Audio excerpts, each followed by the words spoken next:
E vamos ao nosso espaço de análise hoje para falar sobre a indumentária como barreira de acesso aos serviços de saúde. Como sabe, há algum tempo os hospitais, centros de saúde, exigiam uma determinada indumentária e aparência para ter acesso, portanto, a estes serviços. Isto provocou uma inquietação, um mal-estar a muitos cidadãos e algumas organizações da sociedade civil acabaram por submeter uma petição ao Ministério da Saúde. Sobre isto vamos conversar com a senhora Clélia Ponja, ela é do Observatório de Cidadão para a Saúde. Boa tarde e bem-vindo aqui ao Tarde Informativa. Até que ponto estas barreiras indumentárias para o acesso à saúde violam os direitos humanos? Muito boa tarde, obrigada pelo convite. A proibição do acesso aos cuidados de saúde com base na indumentária, elas violam todos os direitos que são, começando por ser os direitos humanos, que é do acesso à saúde, principalmente a oportunidade que as pessoas têm de poder assumir suas identidades. Dito isto, nós como observatório tivemos várias auscultações e tivemos um trabalho de base que surgiu numa análise da lei e não encontramos nenhuma relevância na lei, nenhuma cláusula. Não há nenhum dispositivo. Não existe nenhum dispositivo legal que proíba. O que se passou a saber é que existe uma norma que é veiculada, enraizada, uma interna no sentido de interna ao Sistema Nacional de Saúde, que é veiculada a nível do país como um todo, desde as províncias aos distritos até as localidades, de que não há esta proibição, que não se pode aceder aos serviços de saúde quando estamos trajados de uma determinada indumentária. E qual é essa indumentária? Esta indumentária corresponde a saias curtas ou vestidos curtos, roupas de alças ou decotadas, chinelos e calções. E inclui também a aparência. Eu vi também situações de pessoas que tinham esses cabelos afros.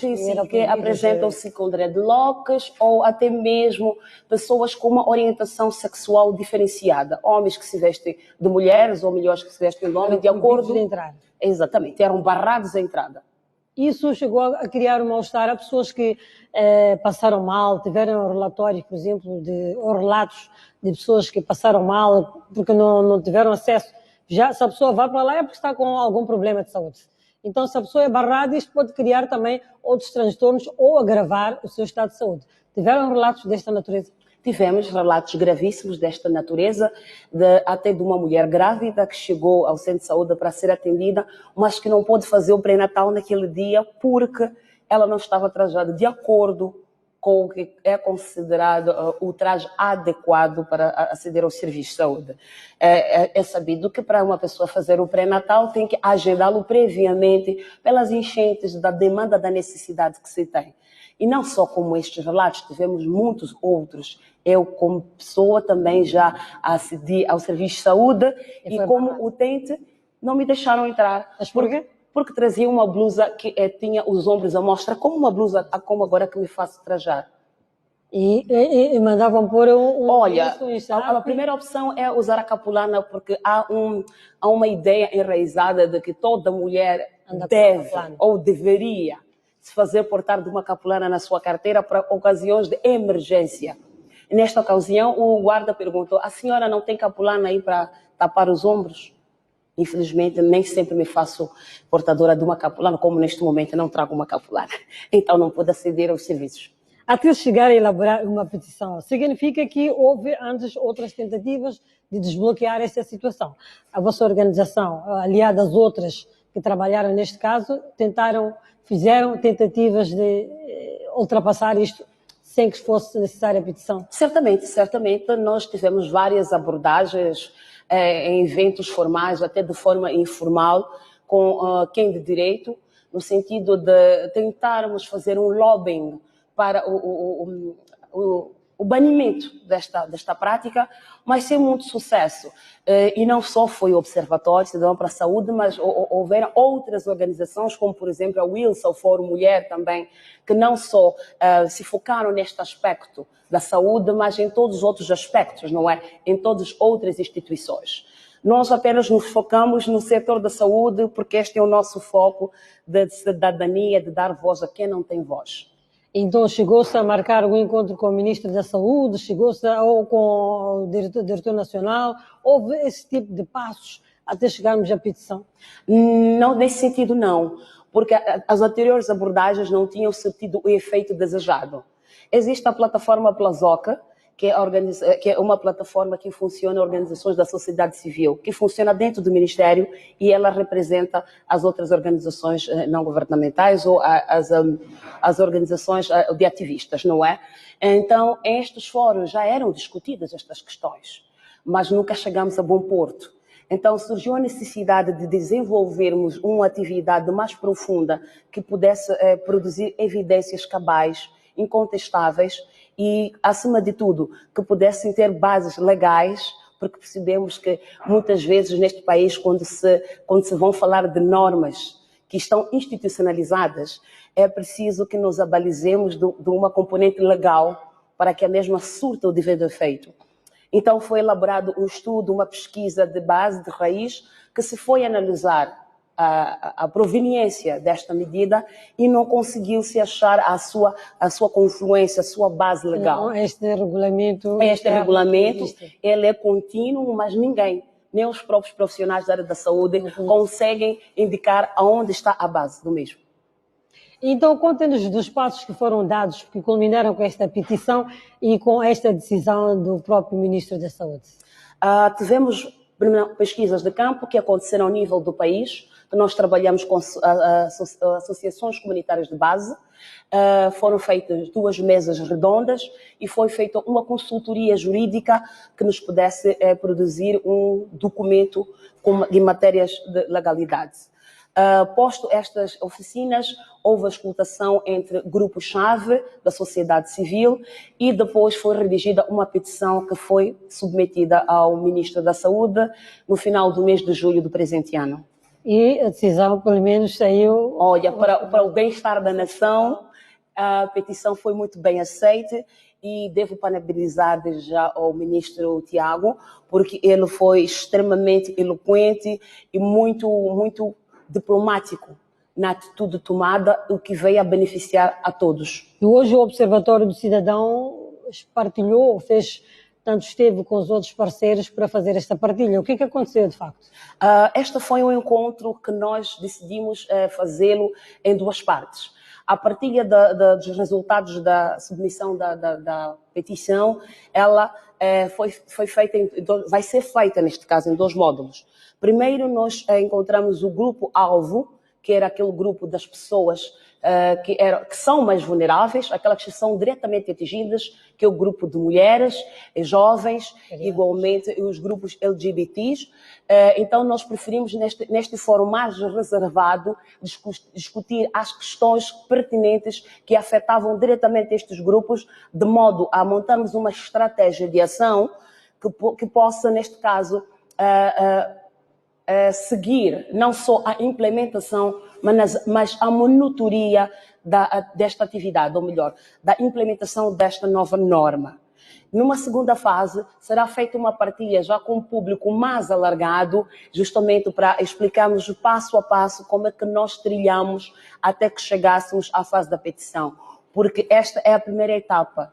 Faz-se agora a necessidade de se produzir, o Ministério produzir a tal recomendação, né, a tal norma, e esta norma tem que ser disseminada. Nós ainda não sabemos se esta norma já foi produzida, quando é que ela circulará. Já está a entrar em vigor. Sim, exatamente. Nós partimos do pressuposto, quando o Ministro vem publicamente a dizer que a partir de hoje o barramento do acesso à saúde com base na indumentária deixa de existir, nós já partimos daquele pressuposto, daquele momento que já podemos aceder ao serviço de saúde da forma como estou agora trajada, por exemplo. Sim, eu ia entrar aí. Vocês ganharam uma luta, mas não ganhamos a guerra. Então, ainda não. Como é que vão monitorar ou fiscalizar a situação destas? Aqui na cidade, nas grandes cidades, até é fácil, as pessoas têm mais voz, enfim, conhecem, têm melhores instrumentos de defesa. Mas se nós vamos às zonas rurais, vamos às aldeias, situações dessas provavelmente prevalecem e como? Como é que vão monitorar e como é que vão fiscalizar isto? Este é o grande desafio que temos pela frente. Ganhamos uma batalha, mas a guerra não está ganha. Então agora temos que montar sinergias não só nós da organização da sociedade civil, mas em conjunto com o próprio Ministério, de montarmos estratégias possíveis de serem levadas à sua finalidade. Porque é sabido que está enraizado na nossa sociedade que existe traje adequado para a unidade sanitária, por exemplo. Mas tu, se perguntares a um cidadão porquê, de onde vem esta norma, a pessoa não sabe explicar as razões pelas quais. Então tem que se fazer uma desconstrução, ou melhor, uma reeducação destas pessoas. Quando digo as pessoas, não é só os cidadãos que são os beneficiários, mas os próprios provedores de serviços de saúde, que eles também têm esta mentalidade enraizada do certo, do errado, do bem vestido, do mal vestido, da boa aparência, da má aparência. Então, este é um trabalho ainda de base, que tem que ser de raiz. E nós contamos, claro, que vamos trabalhar de uma forma conjunta, com vários estratos da sociedade, as delegações provinciais, com os régulos, com as instituições religiosas, aquelas pessoas que têm influência direta na comunidade, aquelas pessoas que disseminam valores, aquelas pessoas que têm um papel preponderante que direcionam os comportamentos dos cidadãos. Então, a ideia é trabalhar juntando sinergias num modelo multifacetado e mais estratificado neste caso. Hoje estamos a falar da saúde, mas existem muitas instituições públicas que vedam, onde essas barreiras de indumentária existem. Têm conhecimento disso e estão também focados nisso? Não. Olha, que temos conhecimento, temos porque todos os dias somos barrados em algum lugar. Não podemos entrar no Ministério das Finanças, não podemos entrar no Ministério da Educação, não podemos entrar naquele espaço físico. Isso é sabido e é o momento de nós nos perguntarmos, mas porquê? Porquê? Porque isto não faz sentido numa sociedade onde existem pessoas mais pobres do que pessoas com condições financeiras mais equilibradas. Nós estamos numa sociedade onde 75% da população moçambicana é pobre, que não sabemos de fato que se aquela é a única peça que ela considera apropriada para frequentar aquele espaço. O caso dos chinelos. Talvez para algumas pessoas ter chinelo é um luxo. Para nós, talvez não, porque usamos o nosso espaço privado. Mas para aquelas pessoas é o único calçado que tem para se fazer a haste pública. Então, claro que é do nosso conhecimento que existem todos estes constrangimentos, porque são constrangimentos, que existem estes constrangimentos e que eles, de certa forma, precisam ser discutidos a fundo e entender as razões pelas quais eles são impostos às pessoas. Mas o nosso trabalho como observatório, nós, por enquanto, vamos nos ater às questões ligadas a um direito, que é o direito à saúde. Quando nós vamos ao centro de saúde, nós partimos do pressuposto que vamos a um espaço democrático. O centro de saúde é o espaço democrático, a unidade sanitária neste caso, não é? Quer seja centro de saúde, quer seja um hospital. E as pessoas não podem ser julgadas, as pessoas não podem ser colocadas em categorias, em detrimento da sua opção sexual, em detrimento da sua classe, em detrimento da sua religião, em detrimento do que quer que seja. Tanto é que até um ladrão, um assassino é baleado. Quando é levado às urgências, ele tem que ser atendido. Pode ir descamisado, roto, mas ele é atendido. Porque ele é um cidadão e, per si, tem o direito de acesso à saúde. Clélia, estamos mesmo a terminar. Que lições é que se pode tirar deste caso? Primeiro, a dizer que este é um primeiro passo. E um primeiro passo começou-se com a questão da área da saúde, mas que temos que abrir o nosso leque, a nossa perspectiva de interação e de ação. É possível sim, porque nós temos que viver numa sociedade onde os cidadãos podem manifestar as suas identidades, as suas crenças e os seus desejos. Somos um Estado laico, somos um Estado democrático e a democracia tem que se fazer presente desde as nossas casas até aos espaços públicos. Ela não pode ser vista como uma política de retórica muito bem feitinha, não. Ela tem que ser efetiva, praticada e respeitada acima de tudo. Muito obrigada. Está aqui um resultado muito positivo que veio da sociedade civil. A petição foi metida ao Ministério da Saúde e agora em todos os hospitais, centros de saúde, pode-se entrar com aquilo roupa se tiver, menos sem roupa, claro, não é? E com qualquer, além de veste, indumentária, aparência também não conta e nem a sua orientação sexual. Estamos no Tarde Informativa, seguimos com as notícias, vamos agora à reportagem.